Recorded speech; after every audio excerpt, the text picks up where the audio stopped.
ಸಿನಿಮಾಗೆ ನಿಜವಾದ ದೇವರು, ನಿಜವಾದ ಹೀರೋ ನಿರ್ಮಾಪಕರು ಮಾತ್ರನೇ. ಅವರಿಲ್ಲ ಅಂದರೆ ಇಲ್ಲ ಒಂದು ಉಳ್ಕಡಿನೂ ಆಚೆ ಈಚೆ ಮೂವ್ ಆಗಲ್ಲ. ಹಂಗಾಗಿ ಸಿನಿಮಾ ನಿಜವಾಗ್ಲೂ ಹೇಳಬೇಕಂದ್ರೆ ಪ್ರತಿ ಥಿಯೇಟ್ರ್ ಹತ್ರನೂ ಪ್ರತಿ ಪ್ರೊಡ್ಯೂಸರ್ದನ್ನು ಫೋಟೋ ಹಾಕಬೇಕು, ಪ್ರತಿ ಕಟೌಟ್ರ್ ಹಾಕಬೇಕು. ಇವತ್ತಿಗೂ ಥಿಯೇಟ್ರಸ್ಸು ಸಿನಿಮಾ ಇಂಡಸ್ಟ್ರಿ ನಡೀತಿದೆ ಅಂದರೆ ಓನ್ಲಿ ಪ್ರೊಡ್ಯೂಸರ್ಸ್ ಬಿಟ್ಟರೆ ಬೇರೆ ಯಾರೂ ಇಲ್ಲ.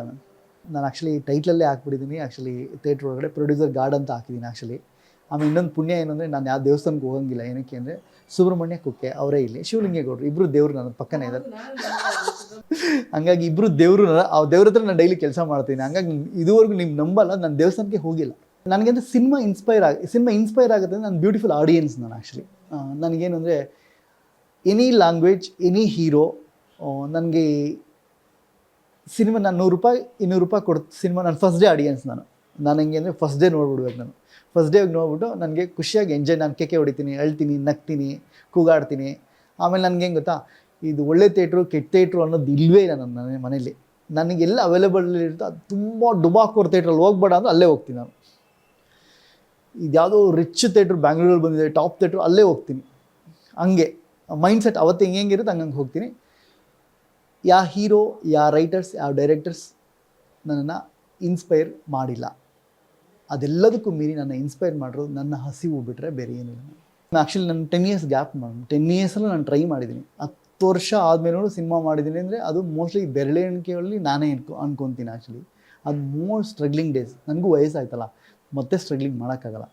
ಮೇ ಬಿ ಈ ಸಿನಿಮಾ ಹಿಟ್ ಆದರೆ ಕಂಟಿನ್ಯೂ ಮಾಡ್ತೀನಿ, ಇಲ್ಲಾಂದರೆ ಮಾಡಲ್ಲ. ನಾನು ಆರಾಮಾಗಿ ಬೇರೆ ಆಟೋ ಓಡಿಸ್ತೀನಿ, ಸ್ವಿಗ್ಗಿ ಮಾಡ್ತೀನಿ, ಕಾಯಕ ಕೈಲಾಸ. ಏನು ಜಾಬ್ ಸಿಗುತ್ತೆ ಅದನ್ನು ಮಾಡ್ತೀನಿ, ಹ್ಯಾಪಿಯಾಗಿ ಮಾಡಬೇಕಷ್ಟೆ. ಜನ ಏನಕ್ಕೆ ನೋಡಬೇಕು ಅಂದರೆ ಜನ ಆಡಿಯನ್ಸ್ ಹೆಂಗಿದೆ ಅಂತ ಹೇಳ್ಬಿಡ್ತೀನಿ ಫಸ್ಟ್. ಅವ್ರಿಗೇನು ಎಲ್ಲರೂ ಸಿನಿಮಾ ನೋಡಲ್ಲ ಅಂತ ಹೇಳ್ತಿದ್ದಾರೆ. ಆ್ಯಕ್ಚುಲಿ ನೀವು ತುಂಬ ವರ್ಡ್ ಕೇಳಿರ್ತೀರ. ಜನ ಒಳ್ಳೆ ಸಿನಿಮಾ ಡೆಫಿನೆಟಾಗಿ ನೋಡಿದ್ದಾರೆ. ನಾನು ಒಬ್ಬ ಪ್ರೇಕ್ಷಕ ಅಲ್ವ ಮೇಡಮ್. ಮೊದಲನೇದು ನೀವು ಪ್ರೇಕ್ಷಕರೇ, ಅವರು ಪ್ರೇಕ್ಷಕರೇ. ಅವರಿಗೆ ಅವರು ಇಷ್ಟಪಡುವಂಥ ಒಂದು 20%, 30%, 50% ಎಲಿಮೆಂಟ್ ಇದ್ರೇ ಸಾಕು. ಅವರೆಲ್ಲ ಬೋನಸ್ ಮಾರ್ಕ್ಸ್ ಕೊಟ್ಟು ಕಳಿಸ್ತಾರೆ. ಇವತ್ತಿಗೂ ನಿಜ ಹೇಳ್ಬೇಕಾ, ಆಡಿಯನ್ಸ್ ನಮ್ಗೆ ಬೋನಸ್ಸೇ ಮಾರ್ಕ್ಸ್ ಕೊಟ್ಟು ಕಳಿಸಿರ್ತಾರೆ ಎಲ್ಲ ಸಿನಿಮಾದಲ್ಲೂ. ಅವ್ರು 100% ಹಿಟ್ ಯಾವತ್ತೂ ಕೇಳೇ ಇಲ್ಲ. ಅವರು ಬೋನಸ್ ಕೊಡೋಕ್ಕೆ ರೆಡಿ ಇರ್ತಾರೆ. ನಾವು ಅವರಿಗೆ ಡೆಫಿನೆಟ್ಲಿ ಅವ್ರ ಮನಸ್ಸಲ್ಲಿ ಇರೋದನ್ನು ನಾವು ಎಮೋಷನ್ ರೂಪದಲ್ಲಿ ಕೊಟ್ಟರೆ ನಮ್ಮನ್ನ ತಲೆ ಮೇಲಿಟ್ಟು ಮೆರೆಸಿದ್ದಾರೆ. ಅದು ಎಕ್ಸಾಂಪಲ್ಸ್ ಇದೆ.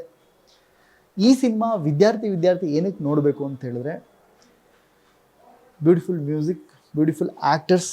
ಚಂದನ್ ಶೆಟ್ಟಿ ಅವರು ಆ್ಯಕ್ಟ್ ಮಾಡಿದ 4 ಜನ ಹೊಸ ಹುಡುಗ. ನಿಮ್ಮಿಂದ ಅವ್ರ ಕೆರಿಯರ್ ಶುರು ಆಗುತ್ತೆ. ಹಂಗಂತ ಕೆಟ್ಟ ಪ್ರಾಡಕ್ಟ್ ಅಲ್ಲ. ನಿಮಗೆ ಥಿಯೇಟ್ರ್ ಆ್ಯಂಬಿಯನ್ಸಲ್ಲಿ ಕೂತ್ಕೊಂಡು ನೋಡೋದು ಒಂದು ಸಿನಿಮಾಟಿಕ್ ಫೀಲ್ ಇರೋಂಥ ಸಿನಿಮಾ. ಮ್ಯೂಸಿಕ್, ಸೌಂಡ್, ಕಾಸ್ಟ್ಯೂಮ್, ಮುದ್ದಾದ ಆ್ಯಕ್ಟರ್ಸು, ಸಪೋರ್ಟಿಂಗ್ ಆ್ಯಕ್ಟರ್ಸು, ಒಂದು ಸಿನಿಮಾಟಿಕ್ ಫೀಲ್ ಇರೋ ಲೊಕೇಶನ್ಸು, ಅದೆಲ್ಲದೂ ಇದೆ. ನೀವು ಕೊಡೋ $200, $100 ದುಡ್ಡಿಗೆ ಡೆಫಿನೆಟ್ಲಿ ಈ ಸಿನಿಮಾ ಸ್ಯಾಟಿಸ್ಫೈ ಮಾಡುತ್ತೆ.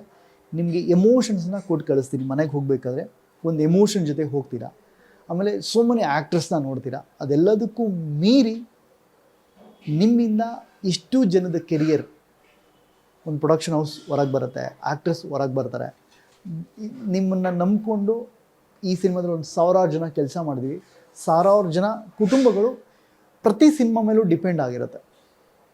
ಓಕೆ, ಈ ಕಾರಣಕ್ಕೆ ಸಿನಿಮಾ ನೋಡಿ ಮತ್ತು ಎಂಟರ್ಟೈನ್ಮೆಂಟ್ ಅನ್ನೋ ಒಂದು ಕಾರಣಕ್ಕೆ ಸಿನಿಮಾ ನೋಡಿ ಅಂತ ನಿಮ್ಮ ಮುಖಾಂತರ ನಿಮ್ಮ ಆಡಿಯನ್ಸ್ಗೆ ನಾನು ಕೇಳೋಕ್ಕೆ ಇಷ್ಟಪಡ್ತೀನಿ. ನಾಟ್ ಓನ್ಲಿ ವಿದ್ಯಾರ್ಥಿನಿ ಕನ್ನಡದಲ್ಲಿ ಅಥವಾ ಎನಿ ಲ್ಯಾಂಗ್ವೇಜಲ್ಲಿ ಬರೋ ಸಿನಿಮಾಗಳನ್ನ, ಒಳ್ಳೆಯ ಸಿನಿಮಾಗಳನ್ನ ನೀವು ನೋಡಿದ್ದೀರಾ. ಬಟ್ ನಮ್ಮ ಸಿನಿಮಾ ಏನಕ್ಕೆ, ನೀವು ಕನ್ನಡದ ಸಿನಿಮಾ ಏನಕ್ಕೆ ನೋಡಿ ಅಂತ ಹೇಳಿದ್ರೆ, ನಾಳೆ ಇಲ್ಲಿ ಹೀರೋಗಳನ್ನ ನೀವು ಬೆಳೆಸಿದ್ರೆ ನಿಮ್ಮ ಇಂಟರ್ವ್ಯೂ ಕೂತ್ಕೊಳ್ಳೋಕ್ಕೆ ತೆಲುಗು ಹೀರೋ ಬರೋಲ್ಲ, ತಮಿಳ್ ಹೀರೋ ಬರೋಲ್ಲ. ಕನ್ನಡದವ್ರದ್ರ ನಾವು ಸಿಗ್ತೀವಿ, ನಿಮ್ಮ ಹೋರಾಟಗಳಿಗೆ ನಾವು ಬೆನ್ನೆಲುಬಾಗಿ ನಿಲ್ತೀವಿ.